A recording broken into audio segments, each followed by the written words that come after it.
then when you got that unlocked, you've got that dirt, which takes a very long time to learn, you get something like this, which is a through circle, or more easy circle wheelies, into a crazy cold ball, and into a crazy cold ball, into a bingo, all these positions, completely different balance points, completely different tricks, into a podium,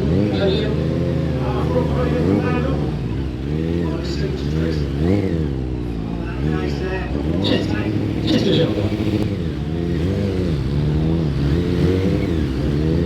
I can tell it's difficult. There you go.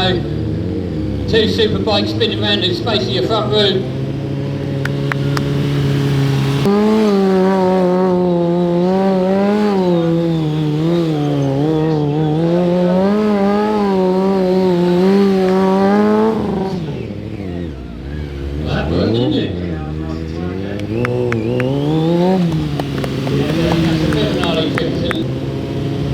Toddy's not going to let me have all the glory with that. Because he's going to pop in and no man is Toddy's really not the best in Just check this out. There we go, getting that bike settled down behind balance point.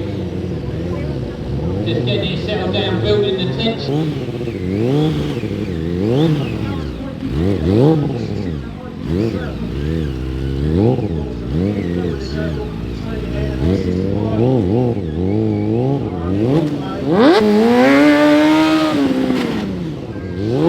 Side stand down, clutch in, engine off. Hop! That'd be McDonald's, that one. So hello, we're just watching two brothers doing a stunt riding there. Today I'm at the Copdock motorcycle show down in near Ipswich. So we're going to have a look around and get some interviews, and it should be a really good day. It's sick that joining us, yeah? Here we go, Trike is going to do a headstand on the motorcycle while doing a wheelie.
nice. Oh, we love the drift bikes, let me tell you. We need a good form for that, let's do it.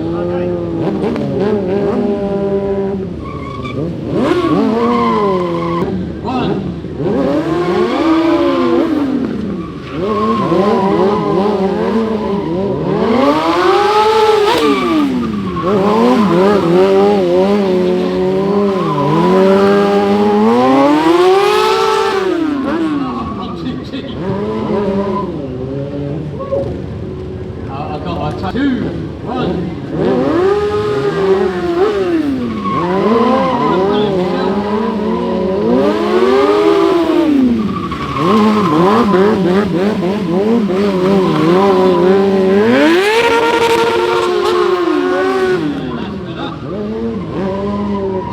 Could have got me sandwiches out. 1.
Well, that was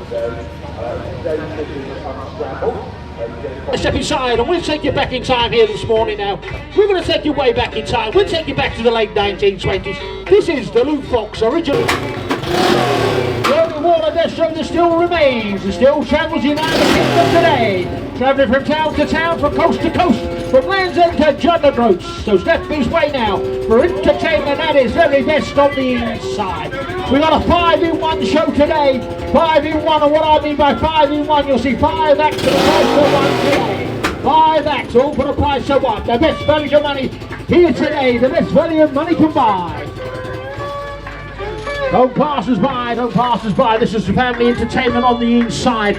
If you've got a family now and you're thinking about bringing the family onto the inside, this is going to be the best time to do so, because I can guarantee you and your family a prime position right at the very edge of the tracks for the very first show. You'll see every twist and turn of the wheel. You're going to see these riders climb and crawling all over these 1920 Indian high-power motorcycles as they perform the tricks and stunts on the vertical wall.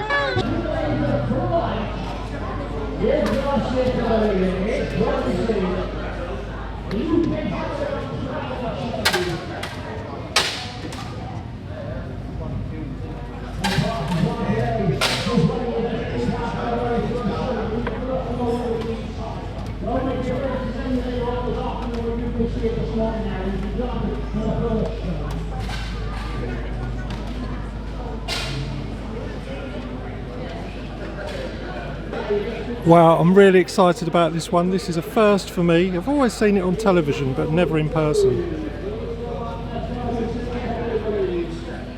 This whole structure is basically made out of wood and steel.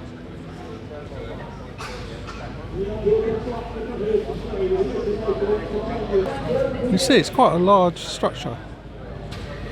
And I must say, rather them than me.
tension and excitement are building.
Absolute nutter.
wait for...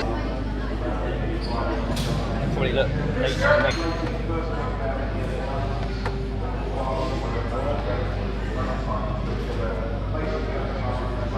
Wow, wasn't that special? That really was something.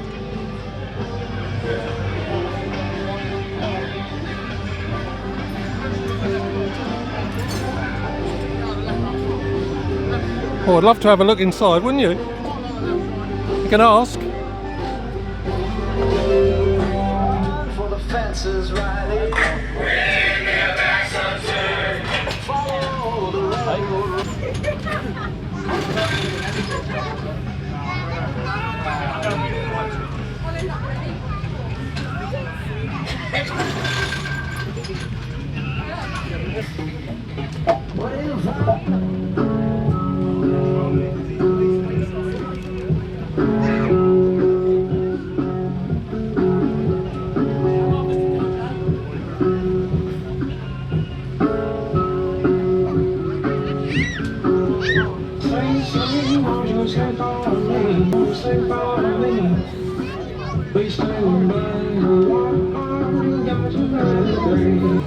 So now we are with the actual riders themselves, who are fine-tuning the bike, I guess, for the next performance. But let me just go and get a wheel, so I'm going to run away in a second. Let me just grab a wheel and I'll come back. So Mark Van Driel, have I got the name right? You did. There you go. did, Well, yeah, so he's basically a jack of all trades by the looks of it. You built the bike. Did I hear you actually designed and built these bikes?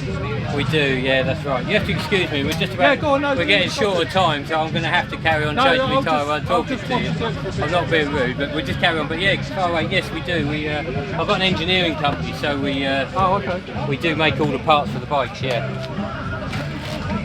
Good. Well, I won't take up much of your time because No, honestly, it's I'm a safety issue. If you wait a second, or you can do it while I'm doing it. It's up to you. Yeah, go on. You But carry on what doing happens is we end up doing this for loads of it, and then before show I go out and I've got a bald tyre and it No, pops, no, and then no. I'm in trouble. But when by all means you can carry on if you want.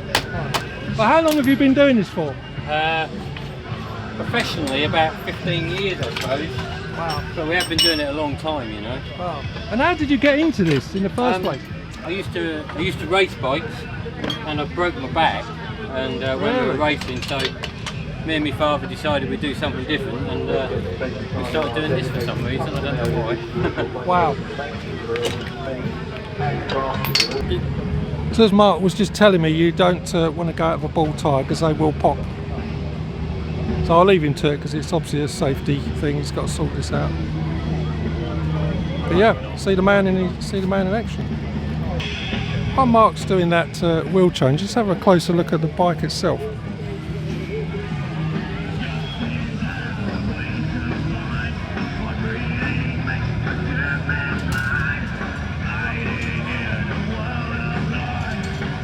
So just clip the pegs.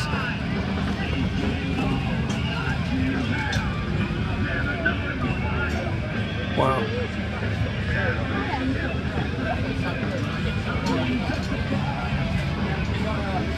Damper system in it.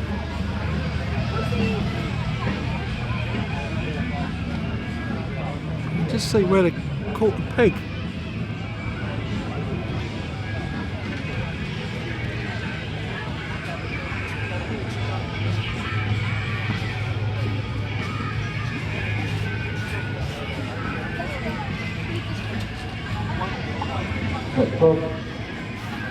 Well, great opportunity, isn't it?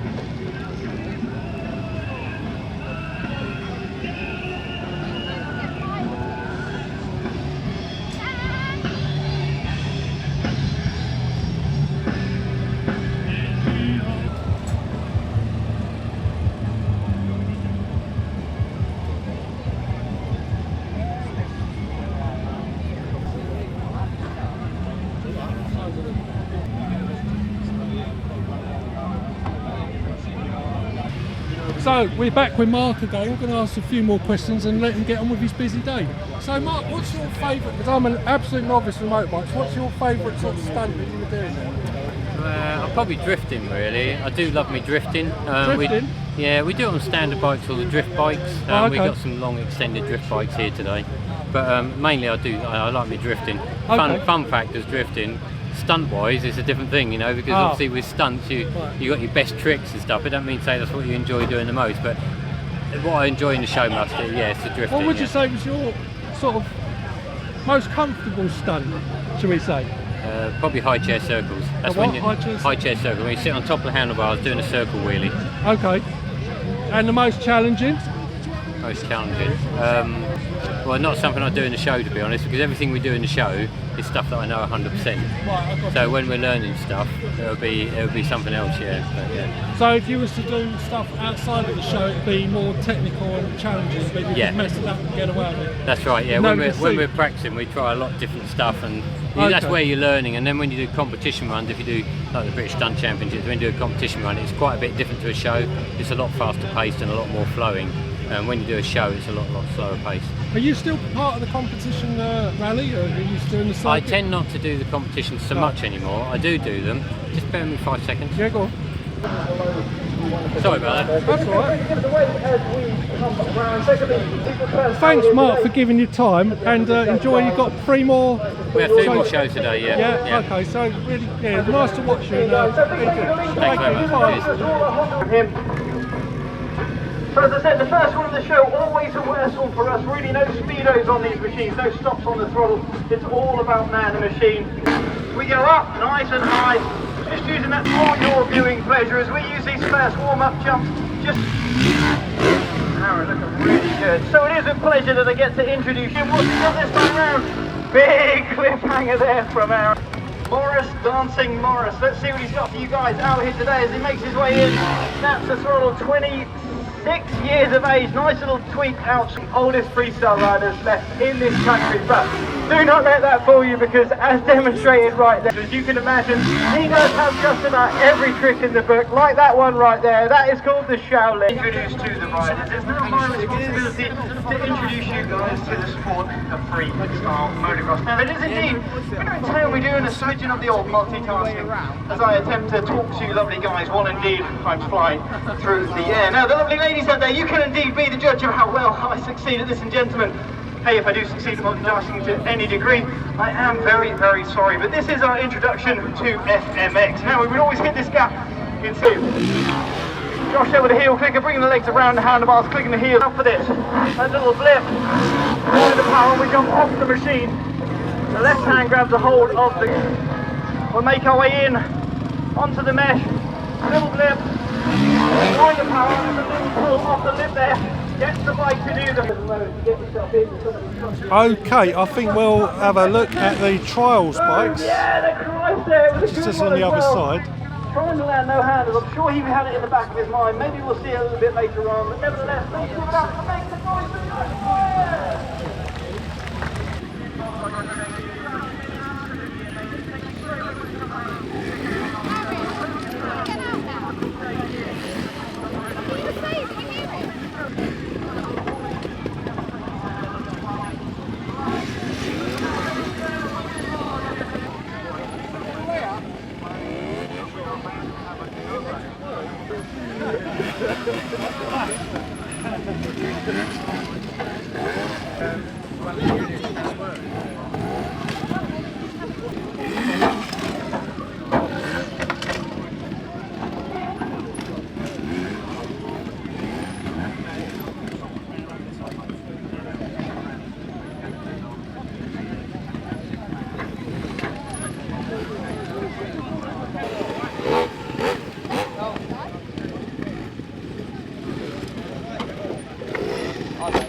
Go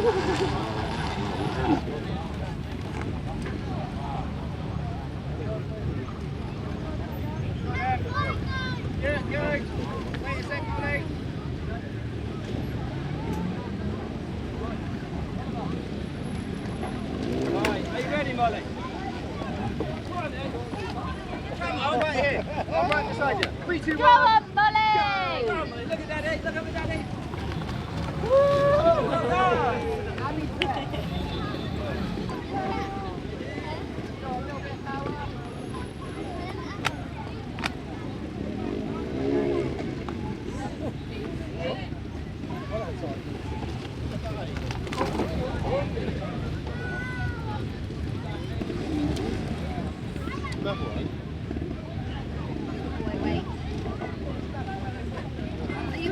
Here on purpose? No, right. Are we two? Where?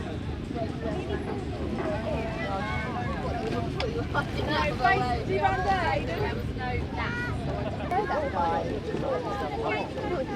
Kirsty will. Do you want Kirsty to be with you? Kirsty, Aidan's not allowed in unless he finds his granddad. Oh, come on then.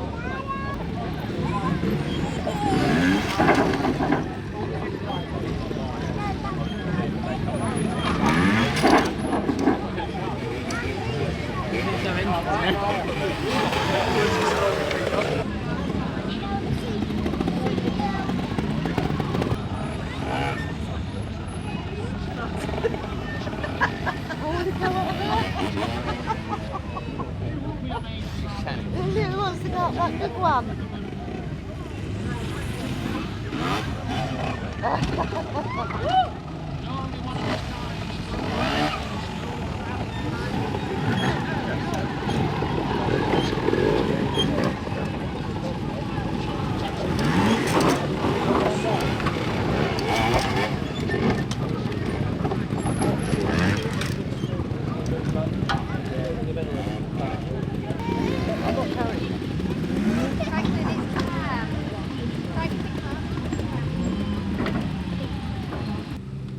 Right, I like to have a look as we come into the entrance, just look at the bikes that are here.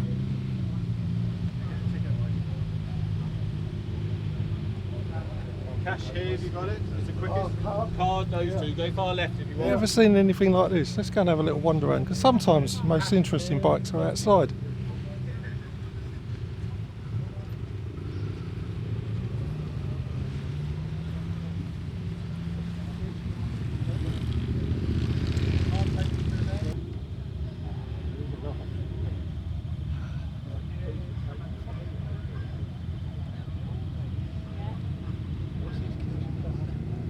Original leg. Blue and orange. Yours is still Walkabout.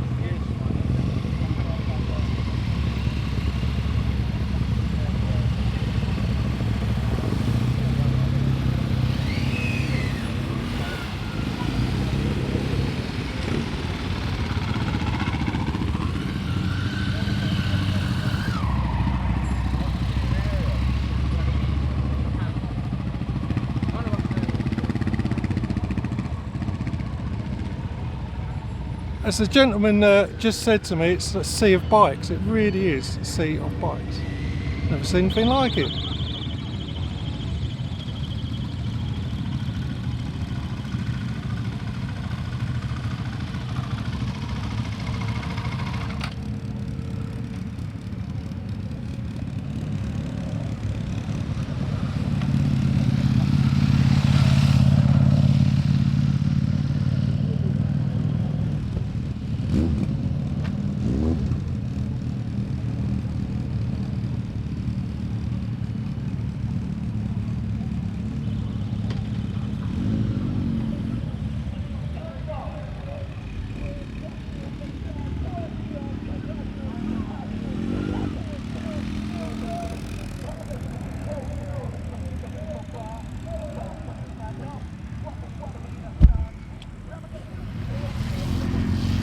Must say I'd like to see this lot of bikes coming out, finishing time, it's something else.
reckon it'd be interesting trying to find your bike after this lot.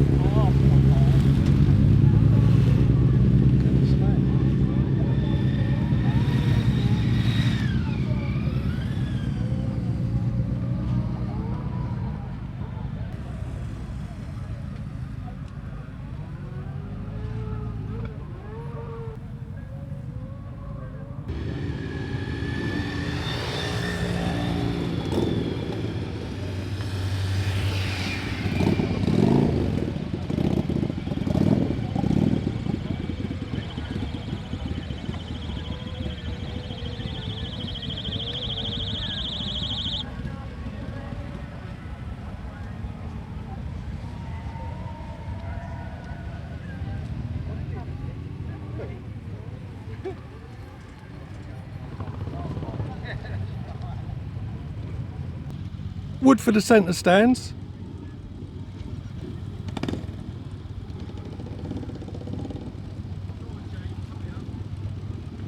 And the weather's really good today. It's quite warm, probably 25.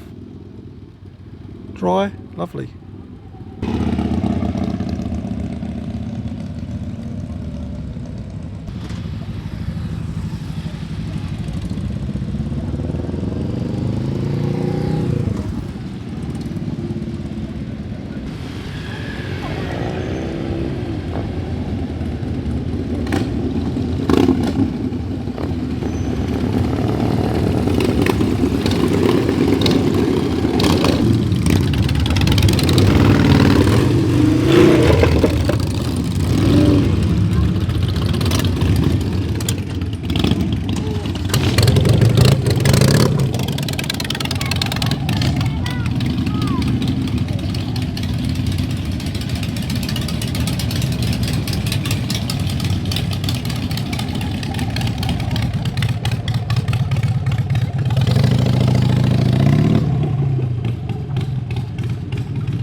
Bentley?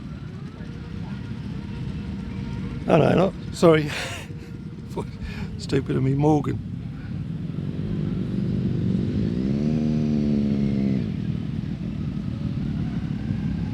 You tell I know about bikes, I saw that in the wheel hub and I thought that was a Bentley sign, so Morgan, of course it is. Anyway, look at these three-wheelers. Wow.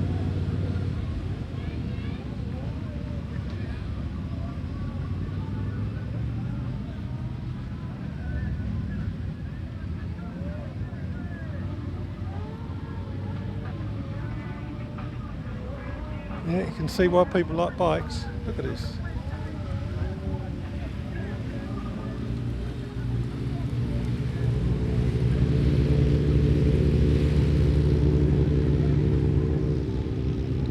If we go over here, we've got some real interesting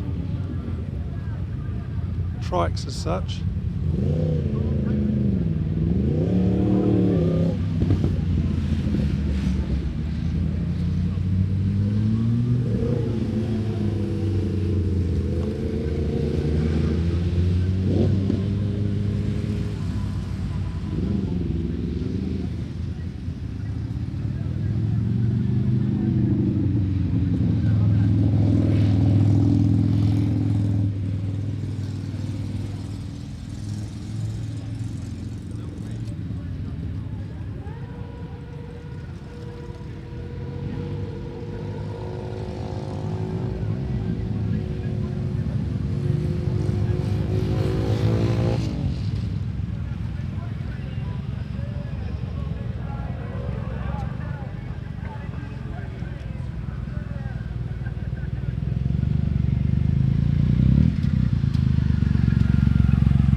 Well, and still they're piling in. Thousands of bikers.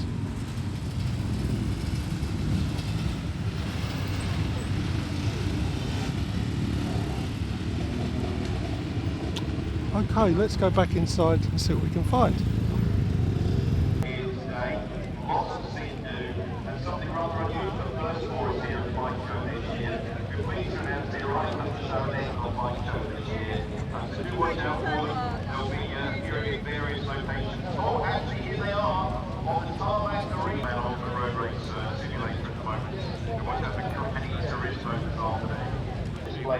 Extreme Paint Studio. Numerous traders, huge auto jumble area. Our main dealers are here as well. Films and TV shows, including Indiana Jones and the biography of David Vintage, tells the story of a man who said no, the Copdock bike show.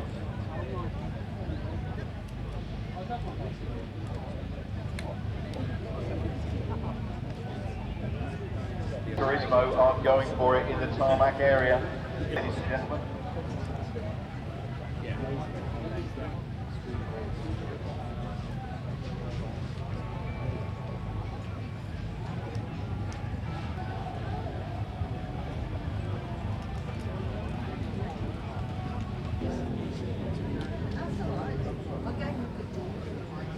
The talent.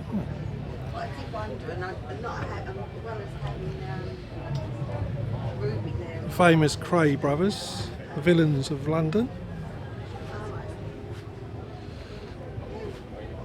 That's busy. I'm 14 roads back from where we parked.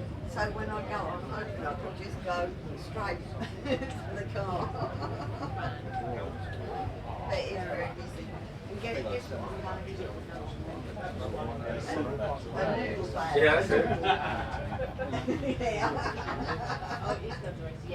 Talent, isn't it? And again, see if there is a magazine. Yeah, anyway, I'll see you tomorrow about 10ish. Well, I'm still going to go in. I would love to see you both. They're sitting at home doing nothing. Oh, they didn't see me. Right, I'm going to see if I can get some. I don't know where the food is. Well, there's a food section there. Wow. Yeah, it's a food, and they're all in the glass. There will be one here somewhere. Well, that's what we said at the start of the hall. We found it and then lost it.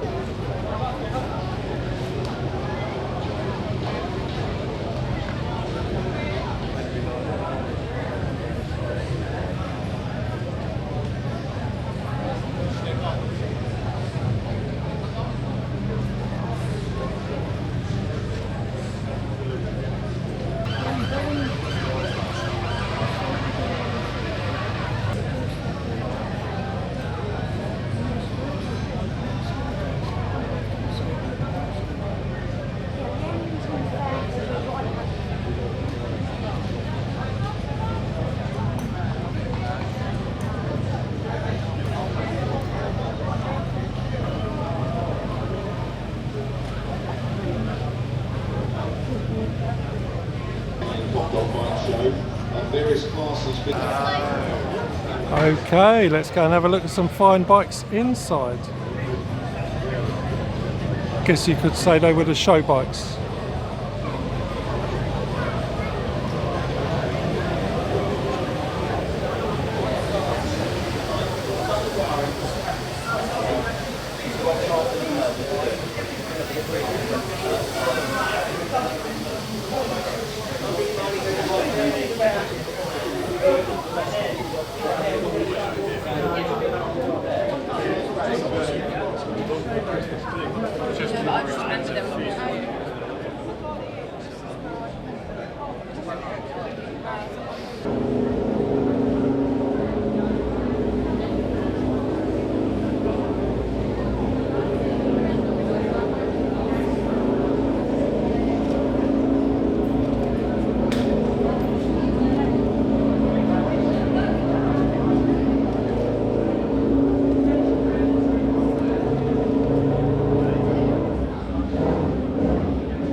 Get rid of the white. I get rid of the white and go for that.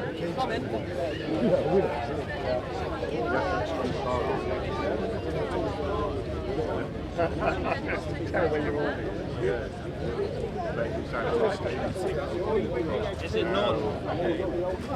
Yeah, that might be a while.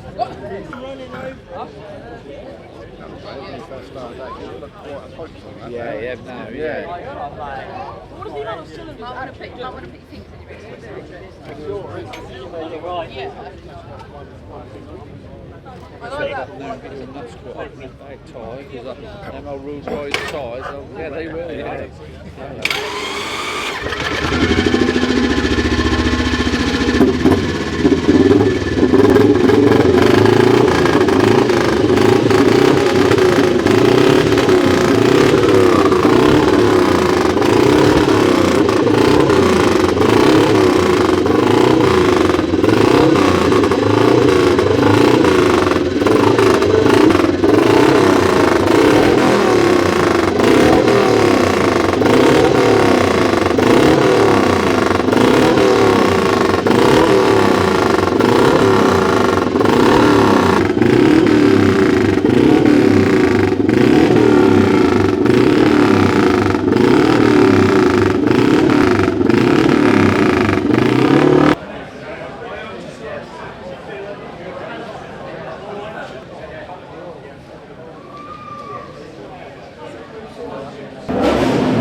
Talents and things through my life. I was a rock star in the 80s and then went what a waste of time that was, apart from this. I wish I would just stick to this point when I was young.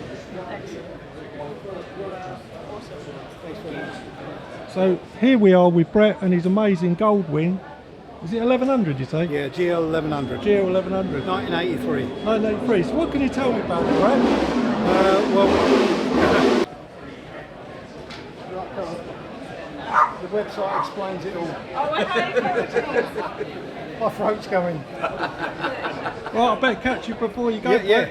So what can you tell me about this amazing creation, Brett? Well, it started out that I've always been into steampunk since a kid, really, when I watched Chitty Chitty Bang Bang and Mary Poppins and all that stuff. So I've always been into steampunk in the style. Creative style, isn't it? Yeah, and I've always wanted to do a steampunk custom bike. But I haven't got room for welders and things like that, so I haven't chopped it about or anything much. So I thought, well, I'll pick a Goldwing because of the engine. It's kind of like turn of the century industrial revolution look. So that was a good starting point. I found this bike, and then eBay became my best friend during lockdown, which I bought all the different parts from eBay. So like the rest of us, you had a lot of time on your hands. And Yeah. So it came out like this, and a bit of madness come out in it as well, because there's a lot of tongue-in-cheek stuff going on, comical stuff, which is to do with Sherlock, Holmes and Watson, and that became the theme of the bike. So steampunk style with theme of Sherlock Holmes and Watson. So a lot of brass. Yeah, there's all leather lined behind there. Oh wow. So all these little intricate bits here got leather lining behind them. Copper. There's a little water pipe that runs down on the exhaust and steams for steampunk. Leather belts on there as well. Yeah, and all the leather work you see, like these little pouches, was done by my friend David Will Halls, and he did all the pouches all the way down the bike, all the handcuffs, toilet roll. You've got a violin on the back. You need a toilet roll? Yeah, toilet roll. It's a conundrum paper as well, so you can work out all the conundrums. And then we got violin, because Sherlock Holmes used to play the violin. Got thumb cuffs and handcuffs. And then all over the bike there's little references like this 4 and this wolf's head. The wolf's head is the Hound of the Baskervilles. The 4 is for the story The Sign of the 4. These little bits here, both sides, they flash blue for the police lights. And then there's all sorts of different tools that are used for different things. There's a truncheon on there. He's got his pipe and there's little steampunk. Yeah, packs. I can clearly see it now. And then down there is a little saying that steampunkers use. So you've got some modern LED Yeah, that lights. just shows what mode the bike is in. And at the moment it's Sherlock Holmes' bike and it's in the irregulars mode. Is this a like a seat, isn't it? This is again the leather work that was done by my friend David Wilhalls. He did all the leather work on this. And this I bought with different leather work on it. He stripped it all off and then he put it back on with new stuff all relating to Sherlock Holmes and Watson. In there is a miniature microscope for forensics. Yeah, you need that when you're a detective. You thought of everything. Yeah. So you're obviously a big Sherlock Holmes fan. Yeah. I mean, there's lots of references to all the different stories of Sherlock. What about his sidekick? Have you got anything from Dr. Watson? Yeah, there's references to their stories, but also the modern ones that are like Enola Holmes and the irregulars on Netflix. Okay. In the tank here, they've got a drinks cabinet, and then a pack of cards. And then in this bit here, there's all their tools. Right the way he's got his little opium pot there. So he used to call a naughty boy. Yeah, they got Sexton there, which is like the new sat-nav we use now. Yeah. Yeah, he's got his And then opium like pipe. the modern Netflix one called The Irregulars, this is the demon toothpaste, which is to do with the demon dentist. So there's references to all the new Netflix spin-offs of Sherlock Holmes. Yeah. And this year I did all the clocks and the stained glass window. This is off a ship broken away in So you've really got a creative India. mind, haven't you? You've really got a creative mind. Yeah. I can see that. Lots of people say they wouldn't want to spend long in here, but that way. Well, Sherlock Holmes was a character, wasn't he? Yeah, oh yeah. He was a character. And also I've done little engravings on here.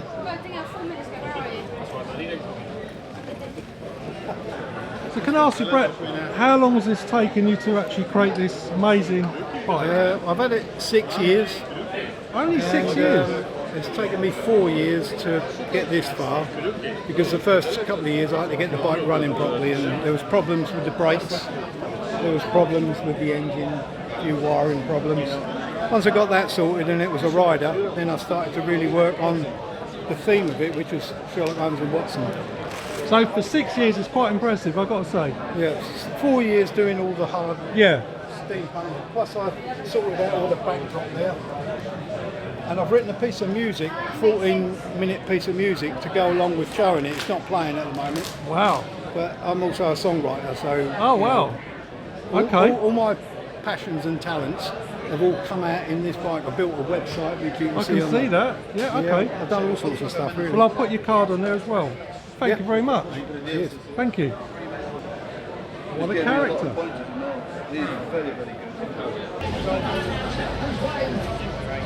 Time? Pardon? Anybody else want to make a ticket?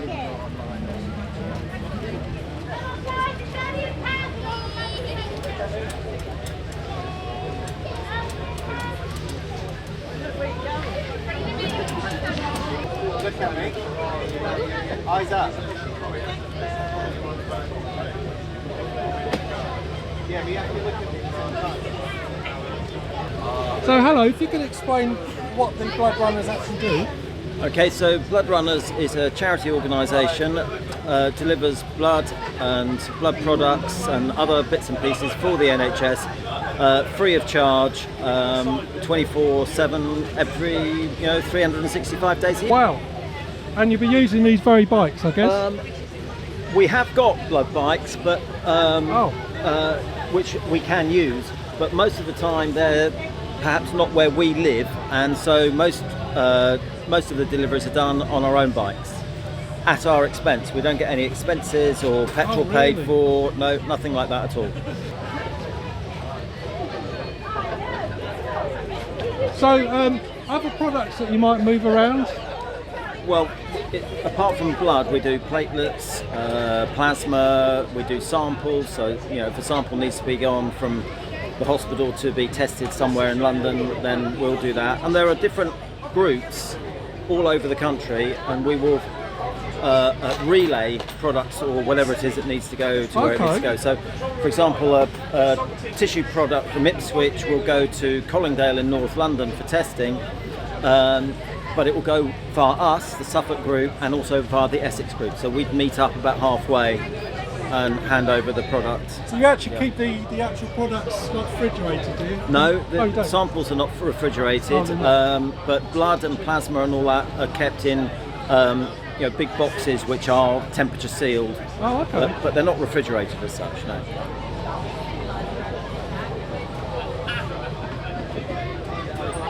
So can you explain about your own role and the...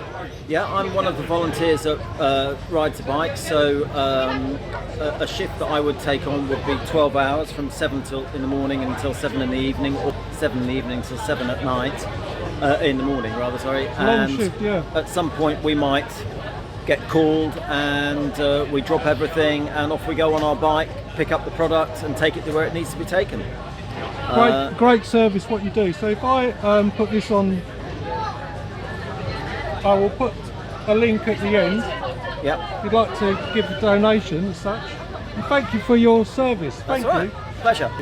All right, take care. Thank you, bye. Right, come on.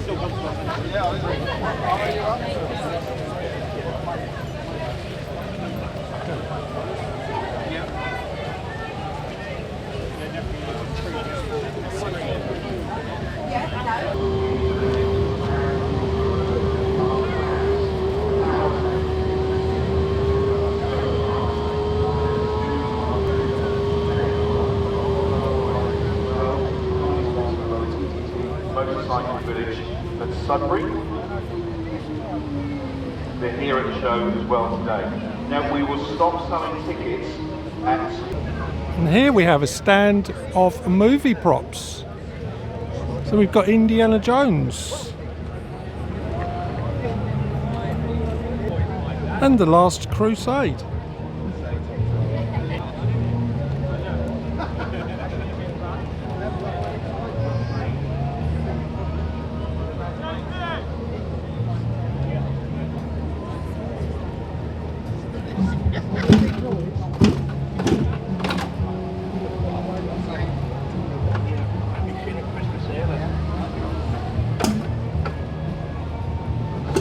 Boots on me.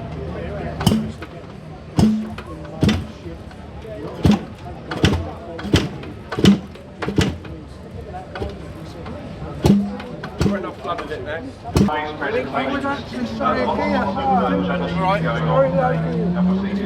Wrong way round for me though, isn't there? Which way is it? Oh, Terry Push. We do the draw for bikes and other motorbike accessories and Kawasaki.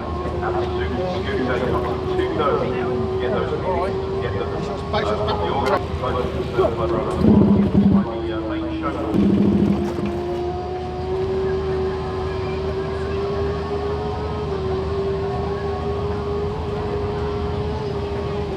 Right, so we're with Bickers Action, and it looks like they're involved with TV and movies, stunt work and making the movies. This chap here is going to explain to us about this bike. Yes, if you can explain to us about the bike that we're looking at here. It is a Greeves, and it's a very distinguished Greeves.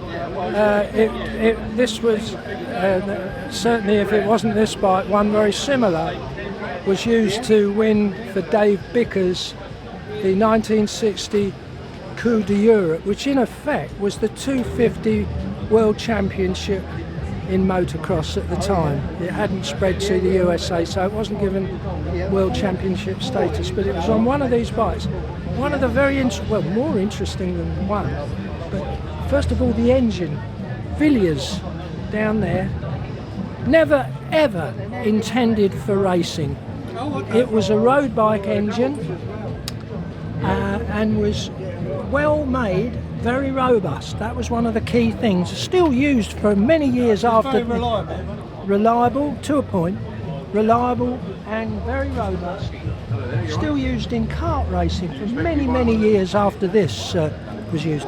But comparatively crude porting, which didn't give it much power.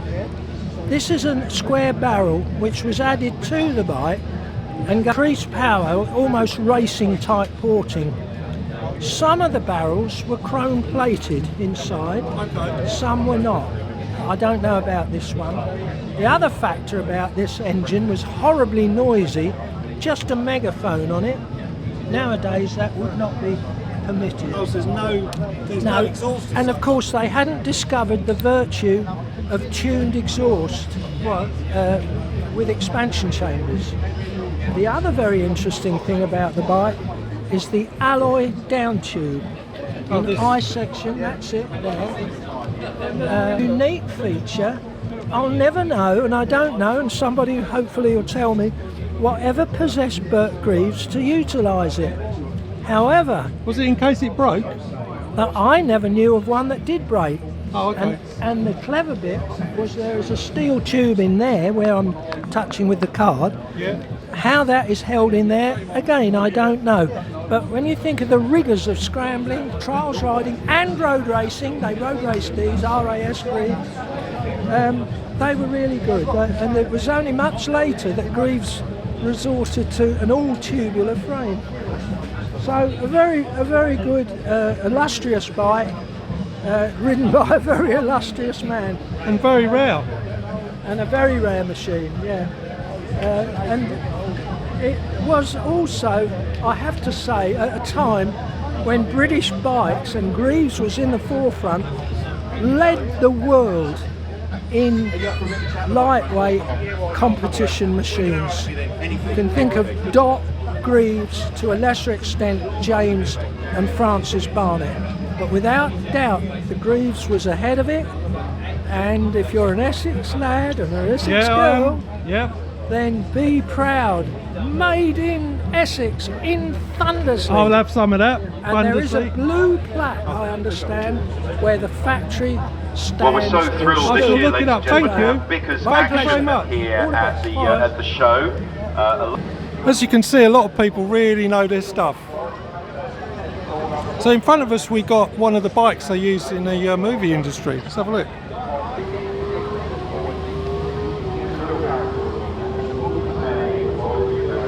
You can see where they basically put the camera, I guess.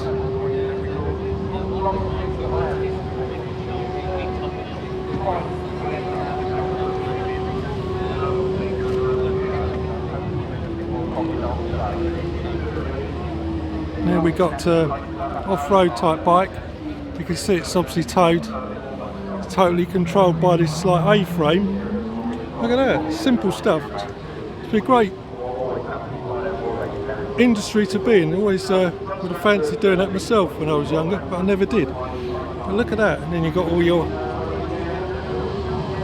seats up here where your crew would go. Something here, I don't know. It's fascinating stuff, isn't it? Many a time when I've sort of come around the world, you know, this kind of Hollywood, they say that they've got the original Indiana Jones Cyclone. What's it like working with these big superstars around the world? What are they like? You find the real high, the real.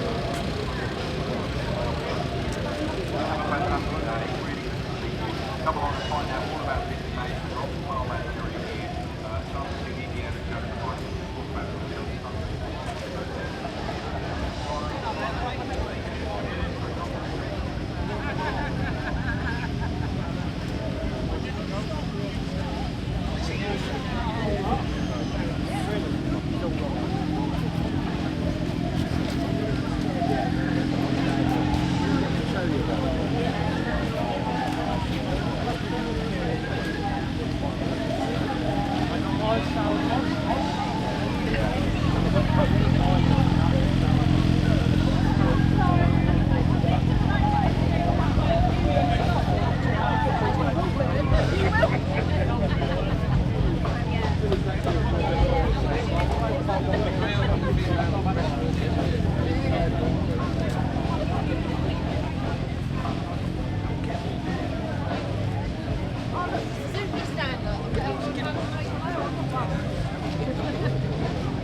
Must say the only thing missing today is the old current bun, the sun. Strange, because as we drove up from Essex it was pretty sunny, and then as soon as we got into Suffolk, boom, got a bit of cloud cover. But the weather's still good, it's warm. So many bikes here.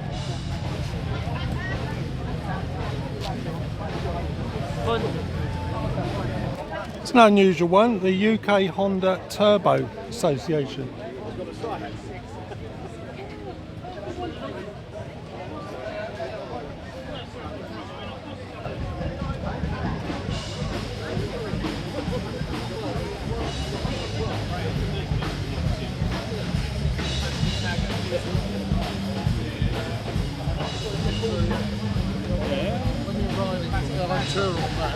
Soft after bike.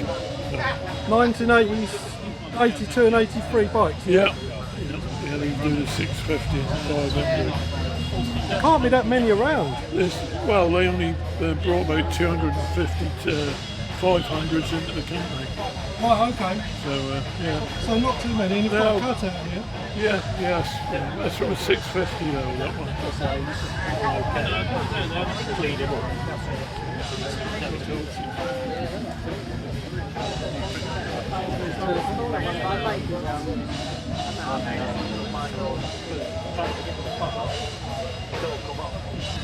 Right, don't get any better than this. 1992 Trike. Look at this. A cracking caravan.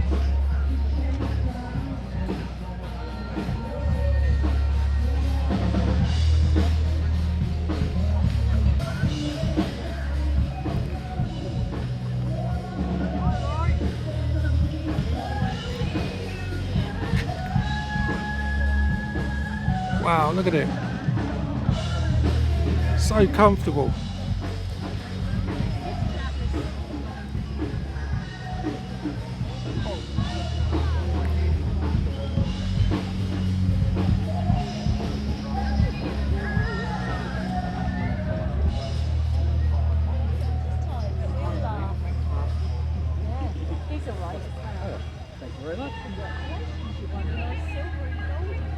It's got all the mod cons, electric, solar, gas.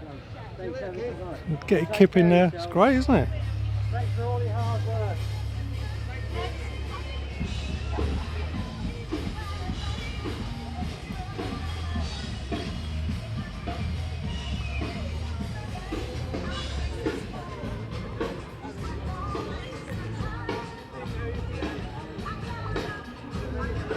It looks so comfortable.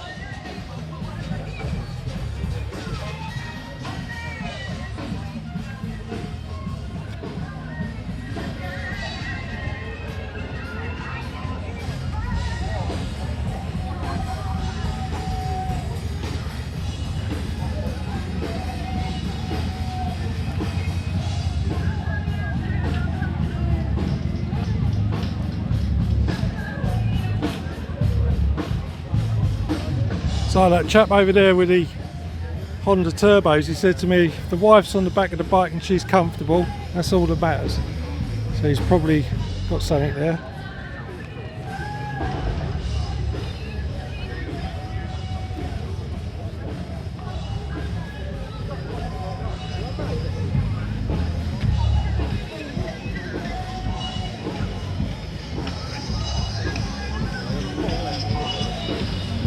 They do look a lot of fun, don't they?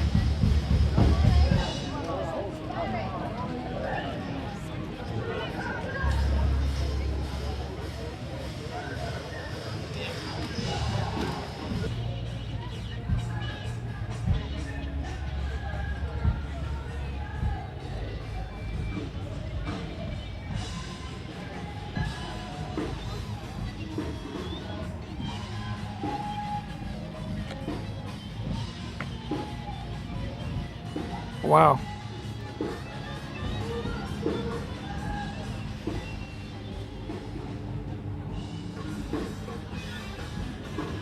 A lot of fun, aren't they?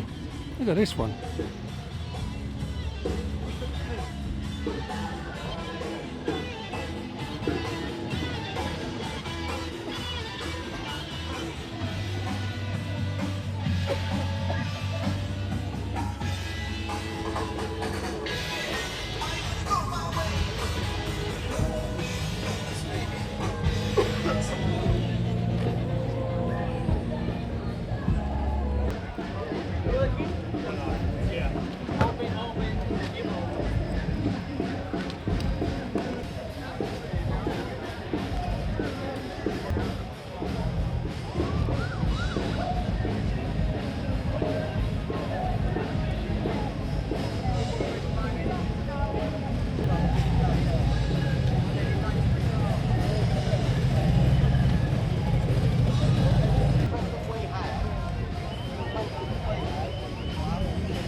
Alright, so tell me what you got on here then. Well, I put a couple of speakers on, 600 watt speakers. Right. I've got the amp in the dummy tank. It's got heated seats, ABS, reversing sensors, 295 wheels as opposed to 255s. I've got a Ducati rear wheel tyre on the front. Yeah. Unfortunately, the fiberglass isn't very good, so that really needs to be done again. So having a walking stick, whatever your disability, doesn't stop you riding the bike, does it? No. Does it? No. No. The problem is I can't get onto a bike anymore, onto two-wheel. Yeah. Yeah. Whereas the Trike, I can drag me leg across. Brilliant. And me missus bunks a stick in the boot, because I've got a boot as well. Wow.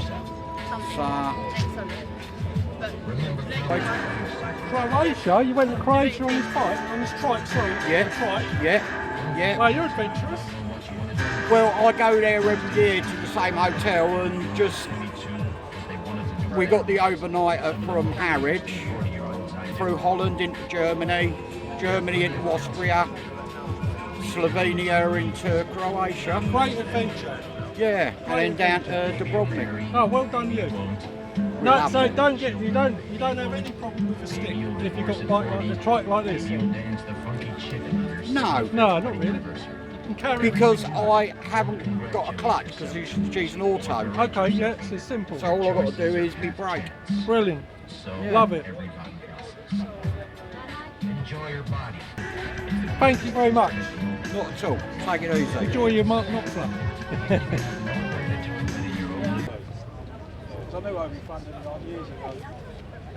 Spare art film.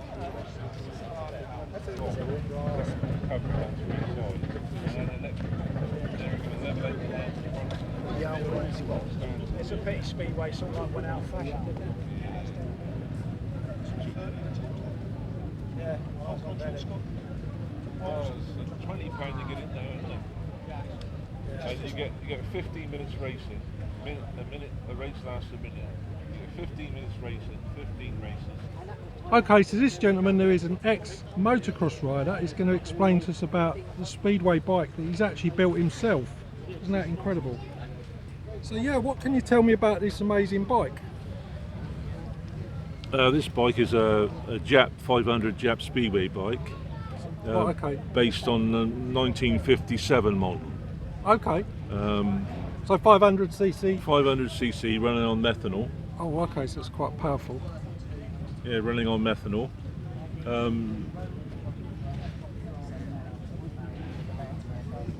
I finished the bike, completed the bike, and then I heard that Norwich Speedway were trying to reopen in 2012. Took me a year to build the bike, and not Norwich. Too long then. No. Not too long. Norwich Speedway were about to reopen in 2012, so I contacted OV Funding, one of their top riders. Yeah. And he agreed to ride the bike in promotion. Okay. Promotion, because he had such a good time in Norwich. He agreed to ride the bike for promotional purposes. Mm-hmm. And we fixed up some tracks to ride it before the meeting started, you know, do a few laps before the meeting starts. I had it fixed up at Poole, one down in the West Country, and Ipswich, and they all wanted him to ride the bike. It was really in promotion to start up the new Norwich track, which should have been at the new Norwich Showground. Right, okay. The council gave them the land, but what happened there was eventually the promoter ran out of money before it was finished, and it all just collapsed. What a shame. That was the best chance Norwich had of restarting again since they closed in 1964. So you were trying to rejuvenate the Speedway.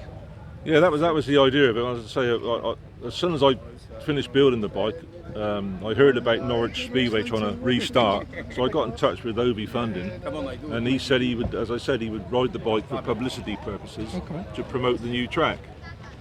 But the actual promoter in charge of it all ran out of money before the track was finished, or even started. Ran out of money. Just bad timing, really. Yeah, he spent a lot of money on more on legal things, you know. Yeah. So you had a good go though. You tried your best. Yeah, I mean he had all these ideas for the stands and what he was going to do, you know, and just ran out of money before, as he said, he even put a spade on the soil. He'd run out of money. Okay. Spent thousands. So what do you think of the future of Speedway? Do you think they can? There is a hope, a chance that they can, or do you think it's sad its day? Yeah, I think as it is now, it's pretty well finished. There's only about 8 teams in the league now, in the top league. How many, sorry? About 8 teams. 8 teams? Yeah, I mean Peterborough just closing down this year, and Wolverhampton is just closing down. And they try and sort of tell you they're going to find another track somewhere, but I don't think that's going to be possible. So unless they can get one good track and have a national, you know, get together maybe, I don't know. I mean the British Championship is held at one track every year now, which is Bellevue, and of course then you can't wonder why it's won by a Bellevue rider every year.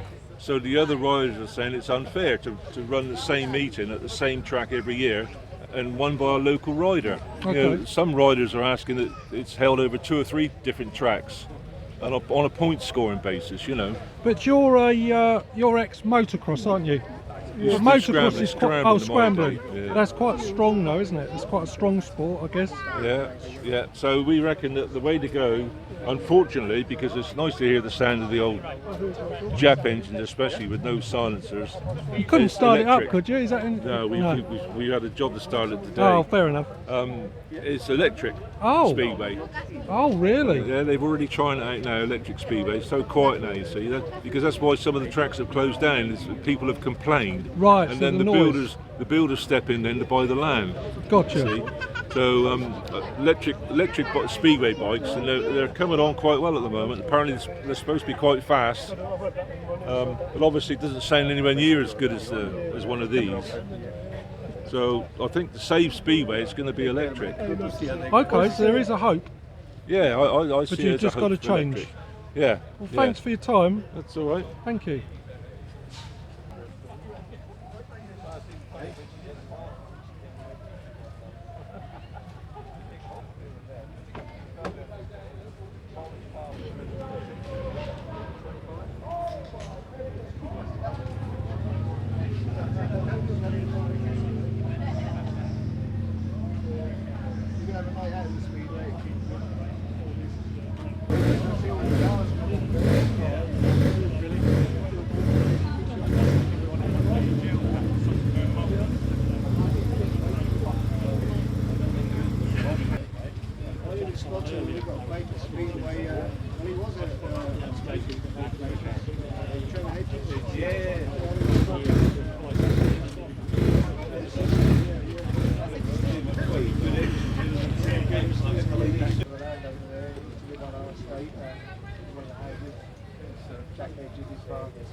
Did he ride for Norwich? I don't know whether it's Yeah. Oh, that was Trevor. Jack Hedges was his dad. Did he ever ride for Norwich? Oh, you're a man. There's a lot of he's dead.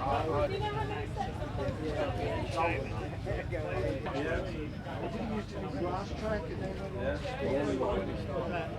I think we all did a bit of grass track first. That's one of them things. Grass track first. You've got to speed up the thing. Oh yeah. Accelerate on the bed.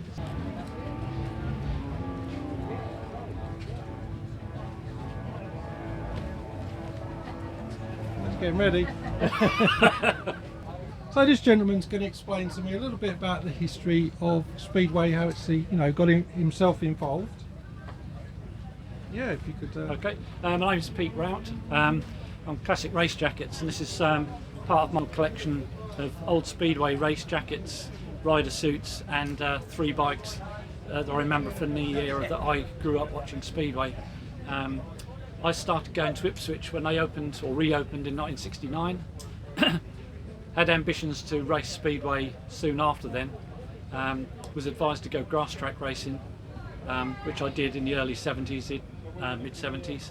And they said if I was good, I could then go back and have a trial for Speedway. Okay. Tell how good I was, because I eventually got on a Speedway bike in 2004. Oh. But we had fun. Okay. So the 3 bikes I've got in my collection are the bikes I remember racing. So these are 3 bikes out the front? Yes, these ones here. So. Okay, so if I move over. Yep. Yes. Okay, so start with your first bike. Yeah, so when I first watched Speedway in Ipswich 69, a lot of the riders still on the old Jap engine bikes. Jap is J.A. Prestwick. Right, okay. So we got 500cc, no brakes, no gears, runs on methanol. Right, okay. So, and then you going from there, they then brought in the Czechoslovakian Jawa machine. Jawa? Jawa, J-A-W-A. Oh, these were pretty much the bike choice for a number of years. Less maintenance than the Jap. A lot of the top riders used to ride these for like 30 meetings with a bit of maintenance and then sell the bike or sell the engine. So this is sort of like from the 70s. And then what came in from the sort of the mid 70s onwards into the 80s was the 4-valve engine, which is the Westlake, which is the bike here. So this is the more complicated of the bikes? Yeah, it's got a more powerful 4-valve head. There was a lot of controversy when these came in. There were a lot of accidents because of the increased power of the bike. There was talk about banning them because of that, and also the expense. This bike I've done as a tribute bike to a Ipswich rider, Dennis Sagalos. It's a famous American rider who rode for the Ipswich Witches in the 80s. So this is sort of a tribute to Dennis. So we've got the 3 eras of bikes. The first 2, the Jap and the Jawa, I raced both of those at an amateur level for 10 years. Or should I say rode as opposed to raced. I won't go too much. Did you get any wins or did you get close? Just amateur racing. Yeah, but that's all right. Yeah, It's experience, isn't it? That's right. And some demonstration rides with ex-professional riders on the Jap bikes. During that time, I started making race jackets, replica race jackets, because I'd made my first ones when I was grass tracking. 10 years ago when I retired, I actually started a small business making replica race jackets. Oh, okay. This is part of my personal collection, but 90% or more of the ones on here are original race jackets. Can we have a look inside and you can just... Please do, I'll show you some. Yeah, okay, I'll follow you through. So, first of all, as we go past here, these are famous leathers. John Louis, the top Ipswich rider, actually Mr. Ipswich Speedway. These are the leathers he wore in 1975 when he became 3rd in the world final. Oh, wow. British champion and won the British League with Ipswich with these leathers on. That's his original personal sponsors jacket. Leathers, yeah. Yep. Wow. And then if we pan over to this one, 1983, Billy Sanders, another top Ipswich rider who came from Australia when he was only 16. These are the leathers he wore when he was in the world final that year. So again, very looks like they've seen some action, especially yes, down on the and, ground. Keep them as they were. Yeah, original on that one. So you got the original patina. Yep. And the latest ones I got last year was a bit later on, 83 again. Danish rider, Preben Eriksson.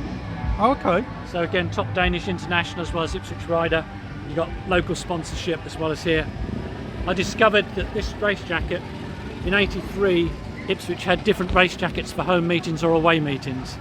This is the away meeting design, number 3 that Preben would have worn. Okay. So it's the right jacket for the leathers. Okay. We go through some of the examples. Okay. Yes. Okay. We're now looking at some of the race jackets in my collection. I have a few more, but I've just brought a selection today. Most of the ones you see hanging up are original race-worn race jackets, and everyone has a story behind it, either because of the rider, the meeting, or the team. If I just point out some interesting ones here, this is again a John Louis original race jacket when he was sponsored for individual meetings. Oh, okay. So that one has come back. With a cigarette sponsorship yeah, in the day, that's back in there. Yeah, back in the day.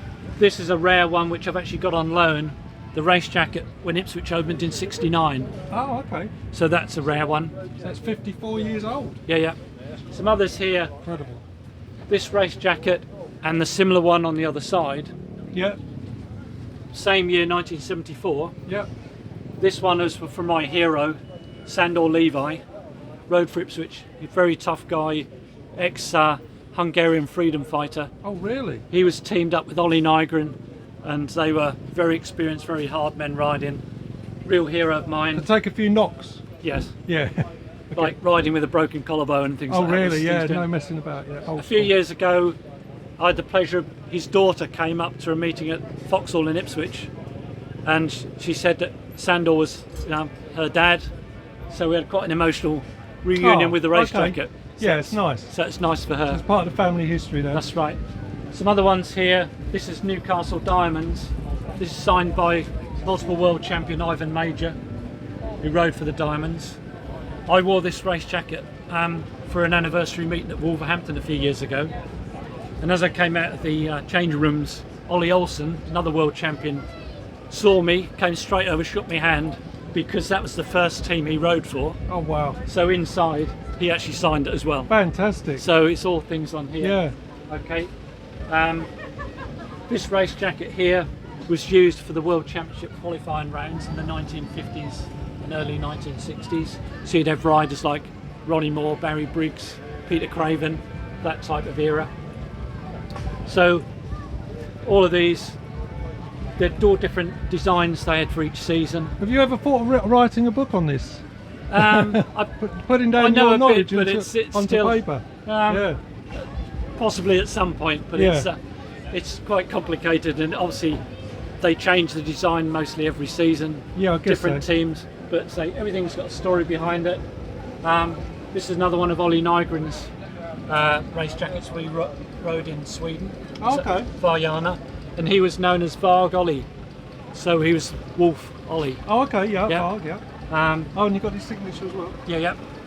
A number of the race jackets for Ipswich, because I'm an Ipswich lad. So yeah, I can see that. I see you're passionate about Ipswich. Yeah. Some other ones as well. Good. Peterborough, and this one Wimbledon down the bottom, from a good friend of mine who was ex-Ipswich as well, Mick Hines. Yep. So I've got a number of race jackets on loan. So it's just a passion for me. Yeah. To collect and to display it. Some of the things I do as well, especially sort of pre-COVID, was go around to like care homes and dementia groups to actually trigger people's memories. Oh, brilliant! So it's surprising who you meet and what memories it triggers. And what as well. memories you so rejuvenate. I just love doing it as part of Oh, what I thanks do. for what you do. Thank you very much. Thank you. They do move. Yeah. Cool. Thank you for that. What you all go through. Speedway years ago? Yeah, a lot. Yeah. Different jobs. Yeah. Oh, you're an Norfolk lad, are you? No, I never knew that. Oh, right. Yeah.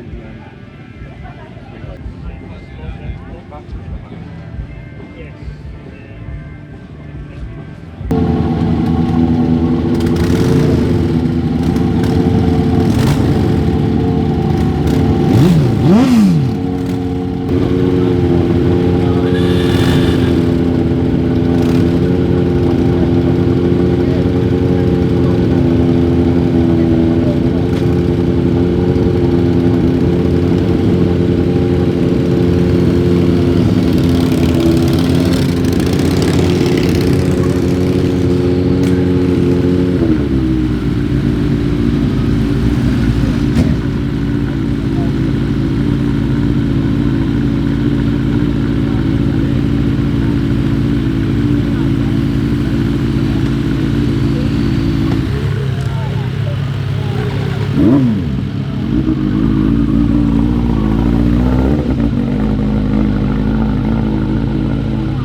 So this gentleman's going to explain what the Red Knights are.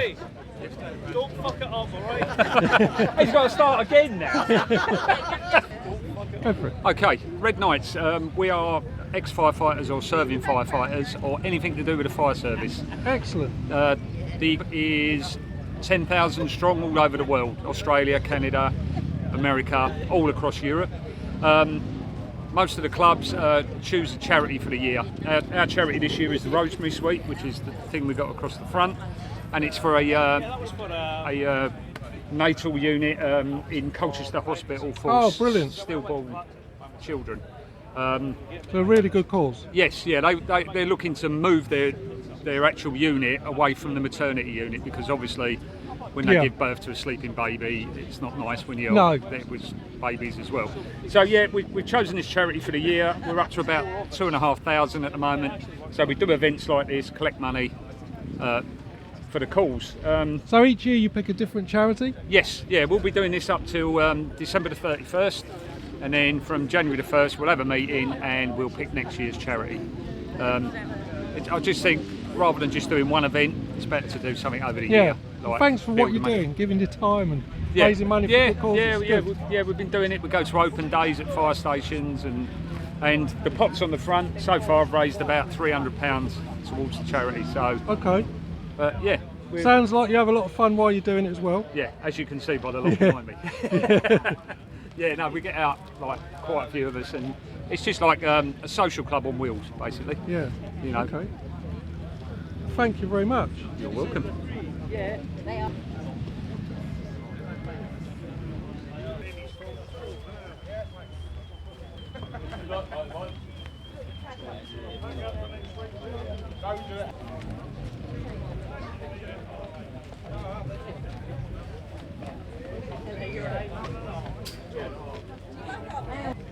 So these ladies and gentlemen are with the Black Shirt Motorcycle Club, and they're raising money for charity for Holmes in Suffolk. Can you explain a little bit about it? Yeah, so Holmes in Suffolk are based over at Martlesham, but cover the whole of the Suffolk area. Okay. They work with families who have come into need through various different things. So that could be that they've hit financial struggling issues, basically, yeah. but even people that might just need a bit of help with sort of budgeting, or they're giving care and they've come out of care and need a bit of support. So we've chosen to help them over the last couple of years, and we do toy runs and egg runs at Christmas and Easter. Excellent. We've raised a bit of money for them recently. Yeah. So we're just selling cakes and doing a guess the how many sweeties are in the jar, and a Christmas alcohol raffle as well. I'll have a go then. So thank you very much for your time.